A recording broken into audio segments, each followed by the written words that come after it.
Chapter 9. On Her Way. Once past the rusty water pump, Poppy had to cross Old Orchard. Mr. Ocox's permission was not required here.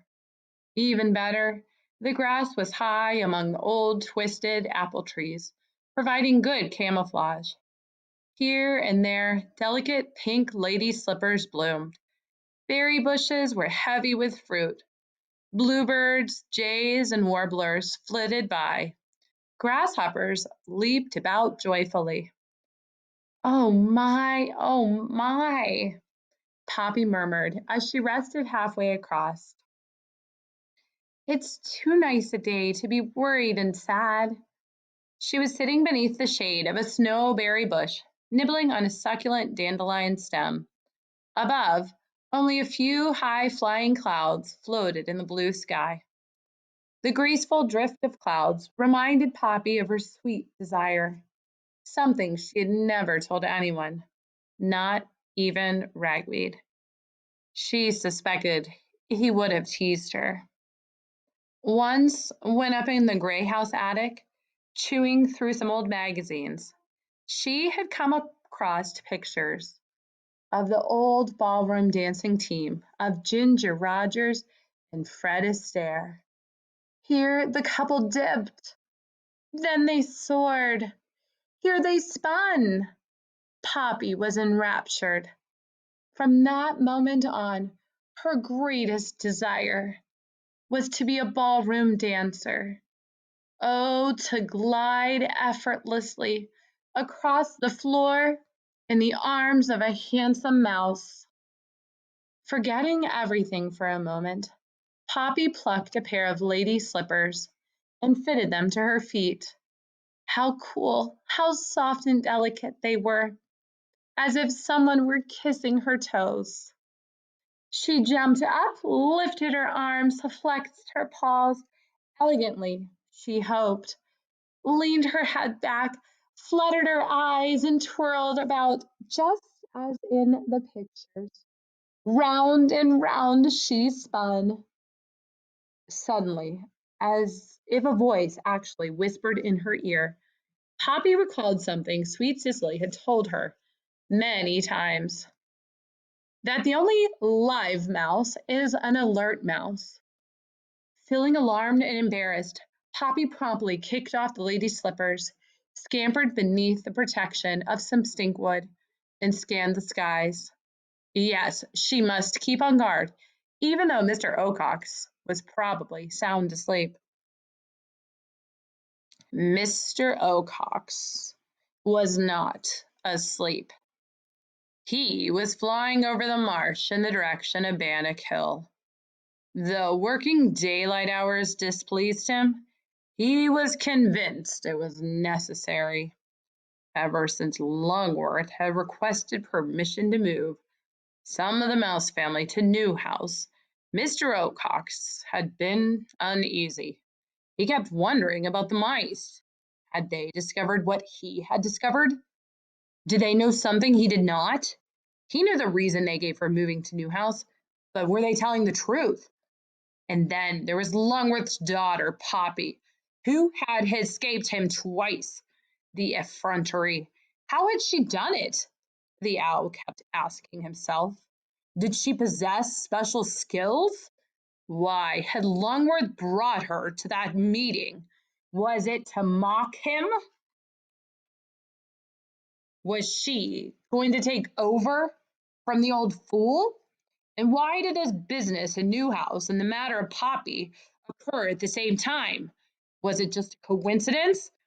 Could there be a connection, a conspiracy? The more questions he asked, the more nervous the owl became. Whatever the truth, Mr. Ocox decided that he had to remain on the alert, sleep less, patrol more. As his mother used to tell him, an alert owl is a well-fed owl.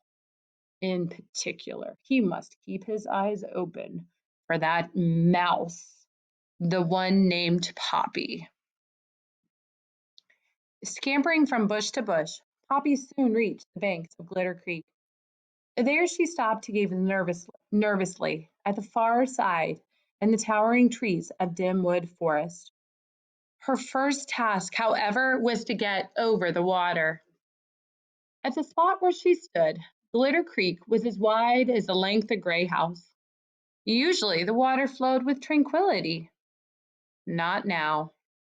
Though the bright water was moving far less rapidly than on the night of the storm, the flow still tumbled and twisted and foamed around the many rocks that stuck up from the creek bed. Poppy realized she would never be able to swim across.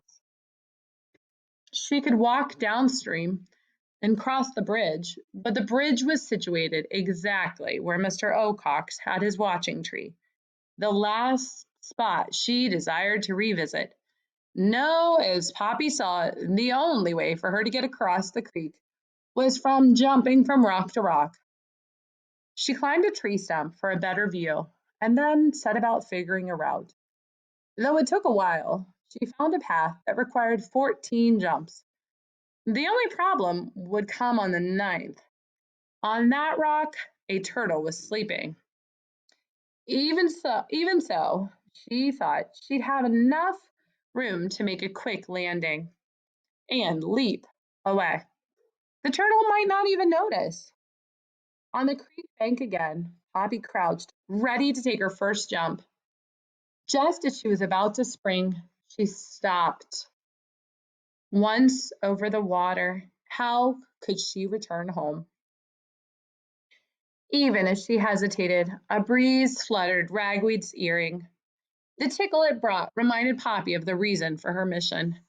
Resolved anew, she gave a leap and landed deftly on the first of the rocks, then the second, and then the third. On she jumped, gaining confidence as she progressed. The eighth jump, however, required a pause. Her next leap would land her on the turtle's rock, but because he had shifted position, there was no longer any room for her to land. "Hey, turtle!" Poppy shouted. "Would you please move?" The turtle slept on. In search of an alternate route, Poppy noted a small, low rock not far upstream. It was covered with moss. To reach it would require a difficult, though not impossible, jump. She saw no other choice. Poppy took a deep breath and kicked. Her leap was high and far enough. She landed right on the small rock, but unfortunately, its moss was wet and slimy. The moment she hit it, her feet shot out from under her. A quick skid plopped her into and under the water. Spitting and coughing, Poppy clawed her way up to the surface. For an instant, she floated downstream. Then a wave picked her up and pinned her against another rock. "Help! Help!" she cried. The next moment, another wave whisked her away. Mr. Ocox, gliding over Farmer Lamont's fields, heard Poppy's cry for help. From the west, wasn't it? He banked sharply and headed in the direction of Glitter Creek. Paddling furiously, Poppy struggled to keep her nose above water. Despite her efforts, she swept on. She spun downstream like a whirligig. Then, abruptly, she found herself wedged between two rocks. Water splashed over her, and as she gasped for air, she sensed that if she stayed put, it would only be a matter of time, a short time, before she drowned. Wrenching one paw free, she groped for something to cling to. What she found was the slimy root of a water lily. She tried to hold on. The root slipped from her grasp. She reached out again and finally managed to find the lily stem. Snorting to keep her nose and mouth free of water, Poppy hauled in. Bit by bit, she began to rise. Something in the water of Glitter Creek caught Mr. Ocox's eyes. To his surprise, he saw a mouse struggling with a water lily. Poppy worked frantically to pull herself higher. She was now only belly deep. With a few more pulls on the stem, She would be safe. Circling above, Mr. Ocox watched the mouse struggle to climb atop the rock. The moment it reached it, he was prepared to dive.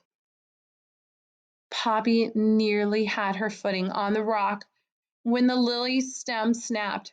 Her balance lost, she tumbled back into the creek. The moment she struck the water, a wave pummeled her below the surface.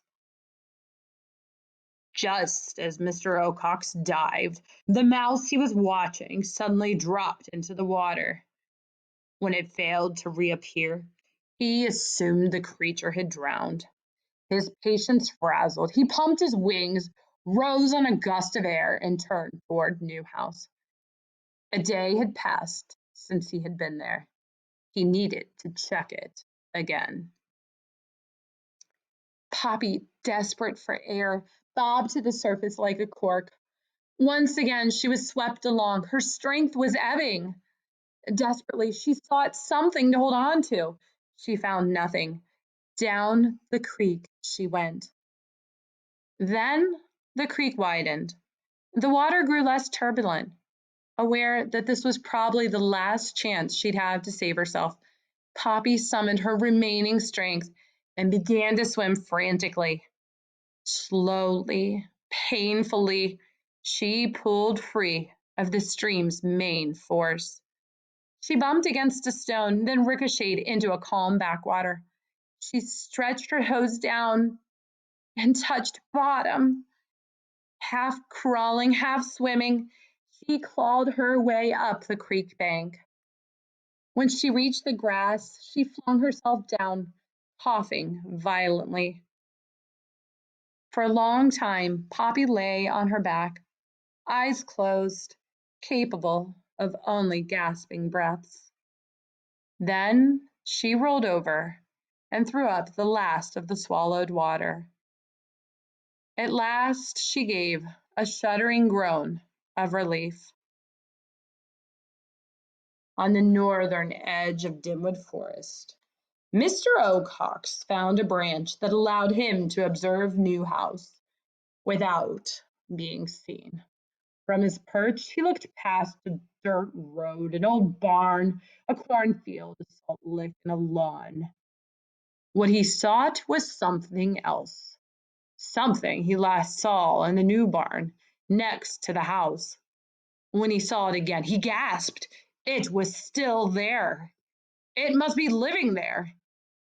Whatever hopes he had evaporated. Poppy opened her eyes. Though her vision was bleary, she was able to gaze up at the sky through the petals of a daisy. She was quite certain it was the most beautiful flower she had ever seen. Anxious to know where she'd landed, she sat up and looked about. Only then did she realize she'd come ashore near the bridge and on the far side of the creek. Feeling pleased with herself, she considered the nearby trees with pleasure. The next second, Poppy's pleasure vanished. She'd come ashore at the one spot in the whole world she least wanted to be, right next to Mr. Ocox's charred oak.